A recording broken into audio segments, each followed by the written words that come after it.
Hello दोस्तों, तो कैसे हैं आप सब लोग। आप देख रहे हैं हमारा यूट्यूब चैनल एग्रीकल्चर पाठशाला, जिसमें आज हमारी पहली क्लास है, जिसमें इंट्रोडक्शन ऑफ एग्रीकल्चर के बारे में हमें पढ़ना है। तो आइए शुरू करते हैं। जिसमें पहला टॉपिक है एग्रीकल्चर यानी कि कृषि विज्ञान। तो कृषि विज्ञान जो यानी कि एग्रीकल्चर एक लैटिन भाषा का शब्द है, जो दो शब्द यानी कि एगर और कल्चर से मिलकर बना होता है। जहाँ एगर का अर्थ मृदा यानी कि खेती तथा कल्चर का अर्थ यानी कि कल्टीवेशन होता है। तो जिसकी परिभाषा है कि कृषि विज्ञान एक कला, विज्ञान तथा व्यवसाय है, जिसमें फसल उत्पादन, पशुपालन एवं भूमि पर विविध उत्पादन हेतु अन्य प्रकार की क्रियाओं का अध्ययन किया जाता है। इसकी कुछ ब्रांचेस यानी कि कुछ शाखाएं भी हैं, जिसमें पहली शाखा है एग्रोनॉमी यानी कि सस्य विज्ञान। सस्य विज्ञान यानी कि एग्रोनॉमी एक ग्रीक भाषा का शब्द है, जो दो शब्दों से मिलकर बना है, एक एग्रोस व नोमोस। जहाँ एग्रोस का अर्थ खेत या भूमि है और नोमोस का अर्थ प्रबंध करना। तो इस प्रकार एग्रोनॉमी का अर्थ होता है भूमि प्रबंध, जिसकी परिभाषा है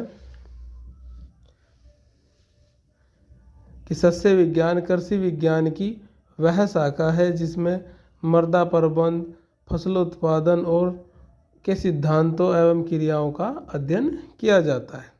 इसके बाद दूसरी शाखा है हॉर्टिकल्चर। हॉर्टिकल्चर जो है ये भी एक लैटिन भाषा का शब्द है, जो हॉर्टस और कल्चर दो शब्दों से मिलकर बना होता है, जिसमें हॉर्टस का अर्थ उद्यान और कल्चर का अर्थ खेती करना यानी कि कल्टीवेशन होता है।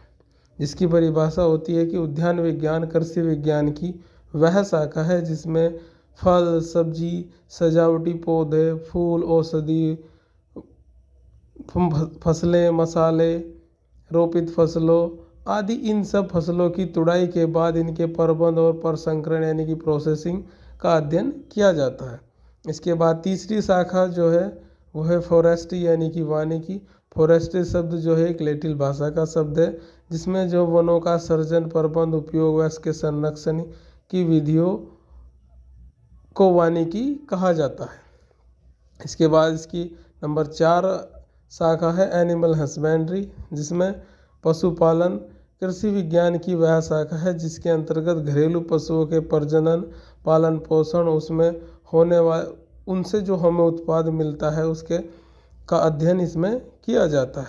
इसके बाद इसकी 5वीं जो शाखा है वह एग्रीकल्चर इंजीनियरिंग यानी कि कृषि इंजीनियरिंग, जिसमें वह शाखा है जो कृषि उपकरणों और कृषि क्षेत्रों में काम आने वाली मशीनरियों के निर्माण, उनकी डिजाइन और उनके सुधार से संबंधित होता है। इसके बाद नंबर 6 जो शाखा है वह फिश कल्चर की यानी कि मत्स्य पालन, यानी व्यावसायिक रूप से मछली पालन को क्या कहा जाता है, मत्स्य पालन कहा जाता है।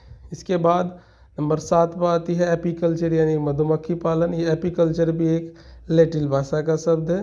तो एपीकल्चर के अंतर्गत जो है हम मधुमक्खी पालन और उस शहद के उत्पादन का अध्ययन करते हैं। इसके बाद सेरीकल्चर, सेरीकल्चर यानी कि रेशम उत्पादन, रेशम सेरीकल्चर भी जो है एक लैटिन भाषा का शब्द है, जिसके अंतर्गत हम रेशम कीट के पालन और रेशम से जो उत्पादन जो हमें प्राप्त होता है उसका अध्ययन करते हैं। इसके बाद आते हैं लाख कल्चर यानी कि लाख एक कीट होता है। तो लाख कल्चर के अंतर्गत जो हम लाख कीट के पालन व लाख से जो हमें उत्पादन होता है उसका अध्ययन करते हैं। तो आज का ये लेक्चर यहीं ख़त्म होता है। तो अगर वीडियो अच्छी लगी हो तो वीडियो को ज़्यादा से ज़्यादा शेयर करें और चैनल को सब्सक्राइब करें। तो जय हिंद।